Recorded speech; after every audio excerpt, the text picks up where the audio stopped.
Hey everyone, in this lecture we are going to talk about chapter 3, expressions and interactivity. So in chapter 2 we talked about the different data types and variables. We talked about integer, double, char, character, string, and bool. And today we are going to work with we're going to learn how to perform some basic arithmetic operations. So let's switch to Visual Studio. So as you can see here, I already created an empty file. So that's the basic minimum to start a new file. Okay. So for integer, for example, we can have a variable called x and we're going to assign it number 5. So that's an example of an integer variable. So this one accepts only numbers without decimal. If I try to put this, that's going to cause an error because you are assigning a decimal value to an integer. So that's invalid. Now, if you want to use a decimal, there is a different data type called double. So you can have, for example, grade is 82.5. That's totally acceptable. And then we have char. Char is a character, only one character. You know, sometimes you want to use only one, like W, for example, Y or N. Yes to continue the game, N to stop the game. So we can use a letter for that. So you can put, for example, yes or N. Okay? But remember that it has to be surrounded by single quotes and it accepts only one single character. And then also we have string. If you need more than one character, like a bunch of characters, then you can use string, but it should be surrounded by single quotes. So this is an example of string variable. So you put single quote and put, let's say, John Doe. Okay? So now to get the information from the user using this variable, for example, I can put, let's say, name, and then for a grade, let's say I don't have the value and I want to get it from the user. So I can prompt the user. I can put cout, please enter your name. So now this is the prompt. So end line. And then I'm going to get the input from the user using CIN. Now, since it is a string, I'm going to use getLine. getLine CIN and then the name of the variable. That's how we do it. getLine. Okay. I think it should be getLine, and then make sure that you have the string preprocessor directive added here, string. See that? So before you use the get line, make sure that you have this this file on top. Okay, now I got the name. Now I can ask for the grade, for example. So I'm gonna put cout, enter your grade.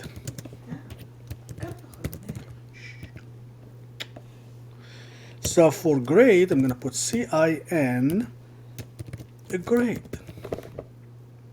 Okay. So now I'm going to put here, your name is, after you get it from the user, your name is name, whatever the name that's entered by the user. Okay. And then I'm going to put, and your grade, and your grade is, and then I'm going to display the value of whatever you have in that variable, which is grade. So let's run the program and see how it's gonna look like. So as you can see, please enter your name. So let's say David. I'm gonna hit the enter key, enter your grade. Then I'm gonna put, let's say, 94. Now if I hit the enter key, see, your name is David, your grade is 94. So this is how we get input from the user. All right, now the next we're gonna learn how to perform operation in variables. So let's just keep only one of them. One of the variables is the integer. Let's say you want to add 2 to 5. So there are two ways to do that. You can put x equals x plus 2. So you need to be careful here that the x inside, that's the old value or the initial value, which is 5. And then when you add it to 2, it becomes 7. Now the new value of x is like you are updating the value of x to become 7. So it becomes 7. Okay? Now there is a different way to do that. I call it shortcut. When you put x plus equal, that means add 2 to whatever you have. So you already have 5, you add the 2, it becomes 7. So now when I print the value of x is x.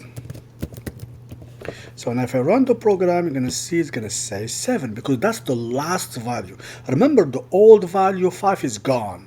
You can never retrieve it unless like you save it somewhere else in a different variable.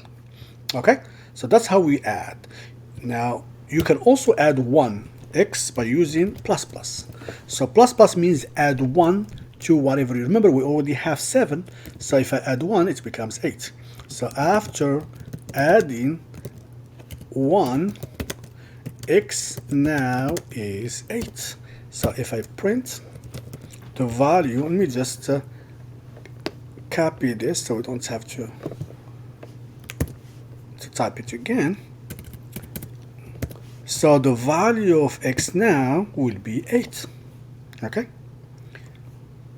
and then keep in mind that this also is the same thing. So I'm going to put it as a comment. So this, whether you put x plus equal 1 or x plus plus, it means exactly the same thing.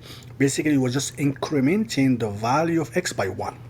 That's all what you were doing. Okay, and then we can do the same thing for minus. Let's say we have a variable, different variable. Let's say we have y is 8. I can do the same thing, y minus equal 3.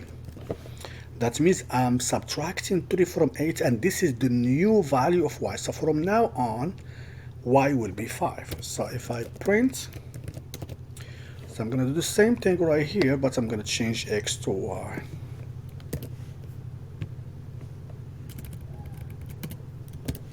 Okay, so the value of y is, and then I'm going to put here y.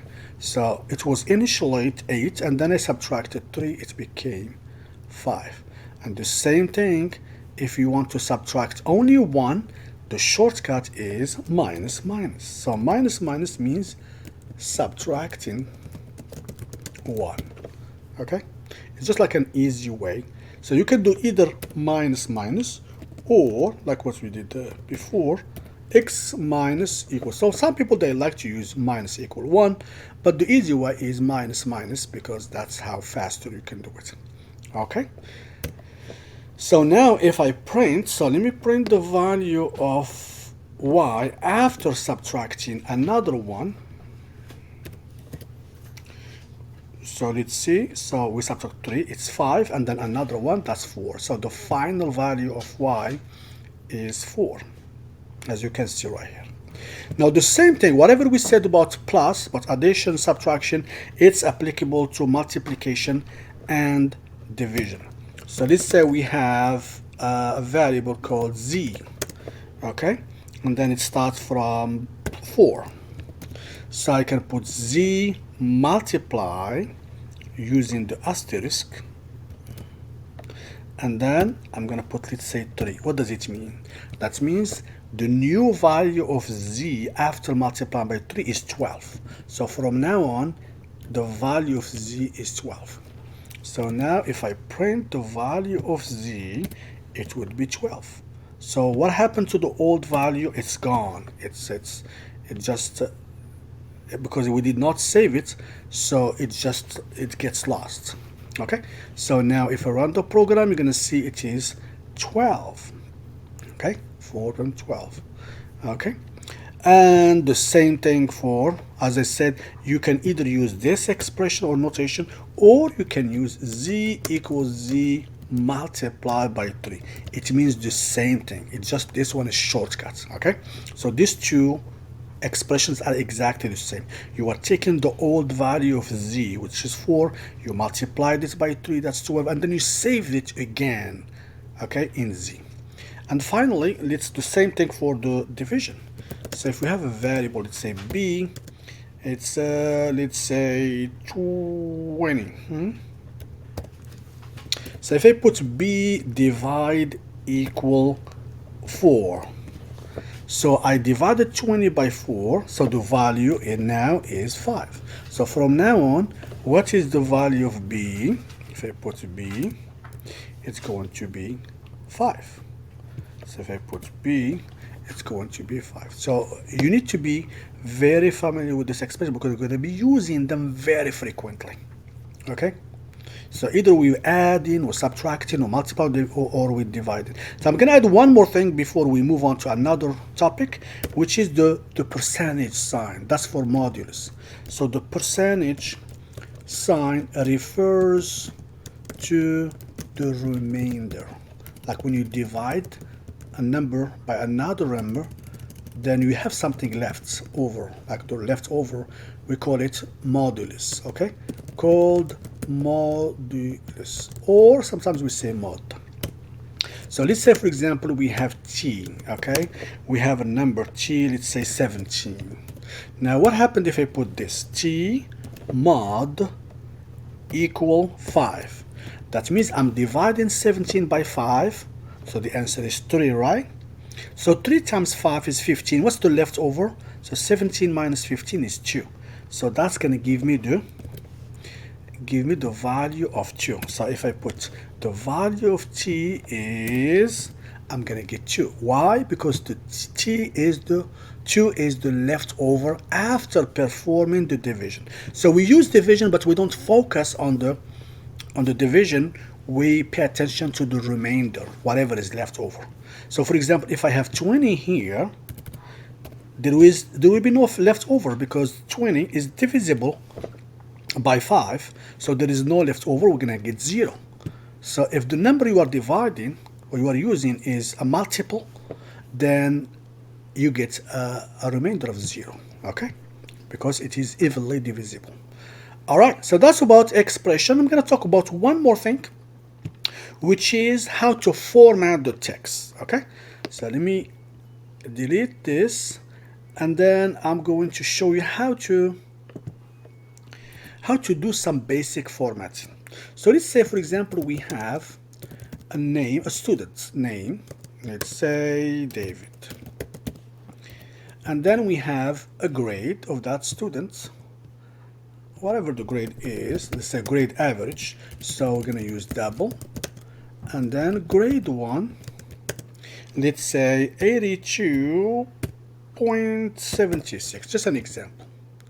Okay, and then I have another students, okay, and I want to display them in an organized fashion. Okay, so it looks like a table where you have the names in one column and then the grades in a separate column. So here I have grade name 2 because that's a different student, and then grade 2. So how can I do that? The first thing you need to do is make sure you include another preprocessor directive. It's called iomanip. iomanip, always. Otherwise, if you don't use this on top, then this formatting is not going to work. And then after that, we are going to devote a certain number of spaces for each one of them, for each column, for the student names and then for their grades. So we're going to start with this fixed. Fixed, that means the number will be written as a normal decimal value, not as a scientific notation, because there are different ways you can write a number. Either scientific, we don't want to use scientific notation. Maybe in another, different problem, we may use scientific, but for this one, just gonna use normal, so we use fixed. And then we're going to set the precision, that means the number of decimal. That means I want to accept only 2. That means if the number has more than 2 decimals, I want to limit it to 2. Okay, so this will make sure that every number, so for example, if I have a number here, let me change this one. Let's say here we have 91, and then let's say the average has this.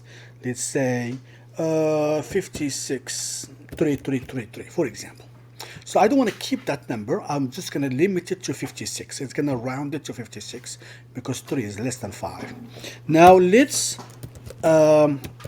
format them. So we're going to start with set W. Set W means to set the width, how much space you want to devote to the first column.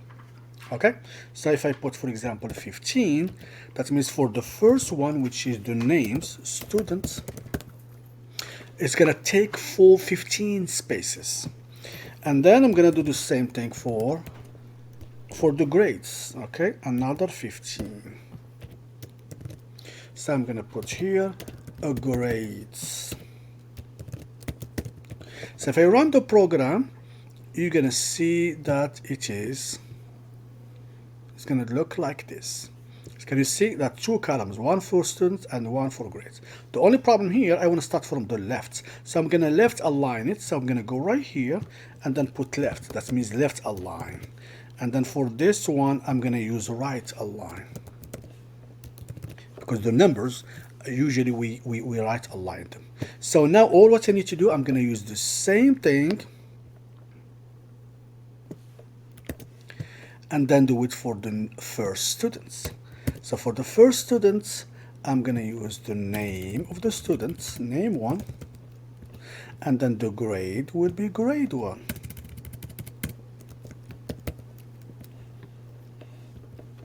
So if I run it, look how it's going to look like. See, now they are aligned. I can underline it if I want to. So what I'm going to do here, I'm going to put here some dashes to show that it is underlined, so it looks much better. So run it, you're going to see that this is how it's going to look like. See?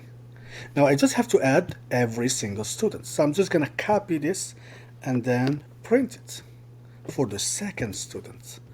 And then I'm done. See, I'm going to put name 2 and then grade 2. So now when you run it, you're going to see that it is more structured and organized. All right, so that's how we format the text. I hope this helps. Thank you for watching.